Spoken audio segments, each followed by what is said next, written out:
Something seismic has hit the football market. It's big, red, and has more cups and history than your grandma's living room cabinet. Yes, that's right, Liverpool FC is up for sale. And today on Football Reality, we're looking at the party's interest in buying them, from the downright rich to the downright famous.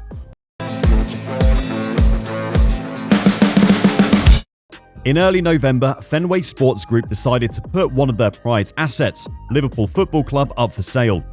FSG, which is based in Boston and headed by John W. Henry, bought Liverpool in 2010 from the previous American owners, Tom Hicks and George Gillette, adding the Reds to their impressive portfolio, which includes the Boston Red Sox baseball team and the Pittsburgh Penguins of the National Hockey League.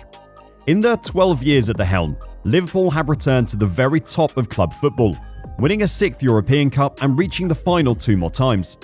They've also won that elusive first Premier League title, a full 30 years after their previous top-flight success, as well as a host of other silverware, including the Club World Cup in 2019. Much of that success is down to FSG's decision to bring in Jurgen Klopp as manager in 2015, with the German cementing himself as part of Anfield folklore. It's not just on the field where Liverpool have made improvements under the FSG tenure.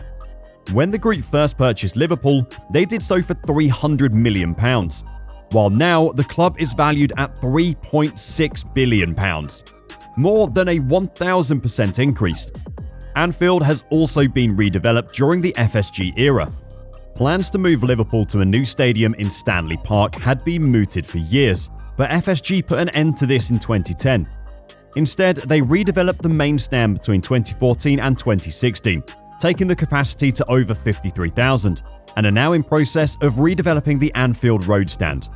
Once it is completed, the capacity will be approximately 61,000.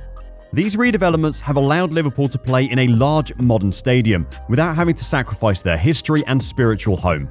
It hasn't been wall-to-wall positives for the Red for the last 12 years though. In 2020, at the height of the coronavirus pandemic, Liverpool were one of 12 clubs to announce they would be joining the new European Super League.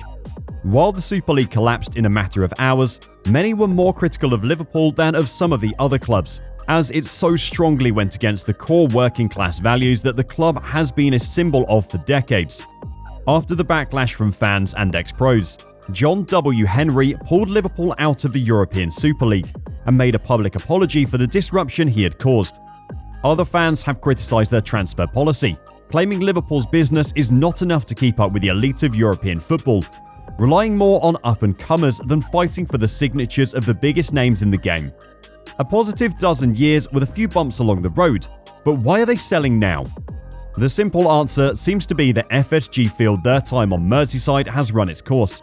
They've greatly increased the value of their asset, and now is the right time to cash in and sail off into the metaphorical sunset, especially as they probably won't be able to compete financially with clubs run by Arabian Gulf states, like Manchester City, Newcastle United and PSG, for too much longer.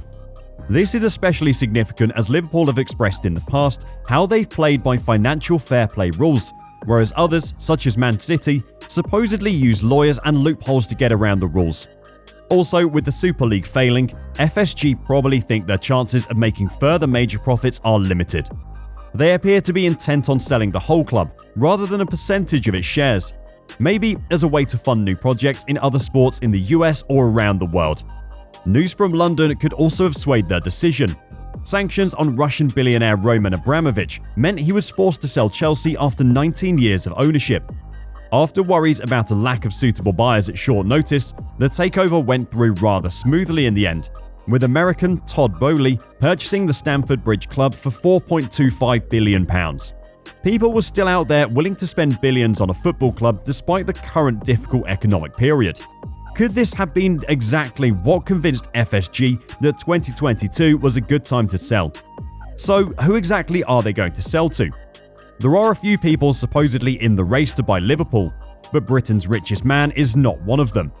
Sir Jim Ratcliffe was mentioned as a potential buyer for Chelsea before the Boehly deal was confirmed, and since then he's been linked with England's top clubs, particularly Manchester United, of whom he is a fan. The Ineos CEO expressed his interest in buying United should the Glazers put them up for sale, but when asked about Liverpool, he stated his focus was on making Nice, the club he currently owns, a challenger to PSG in France. Perhaps that's true, or maybe the United fan just couldn't stomach the idea of owning arch-rivals Liverpool. That being said, it looks like another Man United fan has no issue with owning the Northwest rivals. Conor McGregor, the Irish mixed martial artist and multiple UFC champion, took to Twitter last year to say he was thinking about buying Manchester United. What do you think? Which put the social media platform into meltdown. Once Liverpool were put up for sale, the obvious question was posed to McGregor, despite his connections to Old Trafford, to which he answered, "I would love it," saying simply of Liverpool, "What a club." Meltdown 2.0. But with a net worth of only $200 million, McGregor is some way off the asking price set by FSG, which varies from £2.7 billion to £4.7 billion, depending on the report. Okay, we said we would talk about who is going to buy Liverpool, and so far we've told you two people who probably aren't. Let's put that right. One of the frontrunners right now are Harris Blitzer Sports and Entertainment, or HBSE, an entertainment company based in Philadelphia who currently have shares in the hometown NBA team, the 76ers, and the NHL's New Jersey Devils. Currently, the group have shares in Crystal Palace, which they would have to give up if they became involved in Liverpool. The company is co-owned by Josh Harris and David S. Blitzer. Harris has a net worth of $5.9 billion, making him the 427th richest person in the world, while Blitzer is worth around $1.3 billion. Many Liverpool fans were disappointed to see Indian businessman and 10th richest man in the world, Mukesh Ambani, apparently pull out of the race. They were looking forward to spending the loose change of his $90.7 billion fortune. Luckily for them, the 9th richest man in the world was still available. The former CEO of Microsoft, Steve Ballmer, could still be their potential new owner. Graduate of Harvard with $91.4 billion to his name according to Forbes. When it comes to sport, Ballmer has previously only invested in basketball and currently owns the LA Clippers. Interestingly, Ballmer was voted the best owner in basketball according to a survey by The Athletic, suggesting Liverpool would be in safe hands if the Detroit native buys them. Missing out to Hicks and Gillette back in 2006 was Sheikh Mohammed bin Rashid Al Maktoum of the Dubai royal family, the current Vice President and Prime Minister of the United Arab Emirates, and it seems that his interest is still strong all these years later. One of the world's richest men and part of one of the globe's most powerful families, Sheikh Mohammed could well bring another of England's top clubs under the wing of a Middle Eastern nation, as their countrymen from Abu Dhabi did with Manchester City and Saudi Arabia did with Newcastle.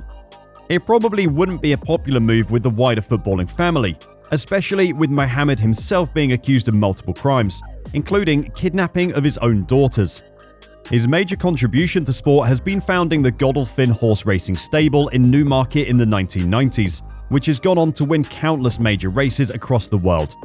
Whoever takes over the club, it looks like manager Jurgen Klopp will have a pretty large transfer budget to work with, however much longer he stays at Anfield.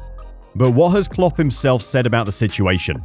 After victory over Derby County, he simply said, "What I read, they're looking for investment.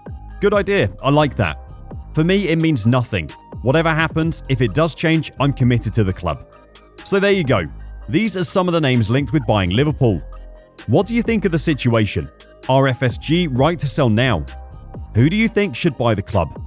Let us know your thoughts in the comments and make sure you're subscribed to Football Reality.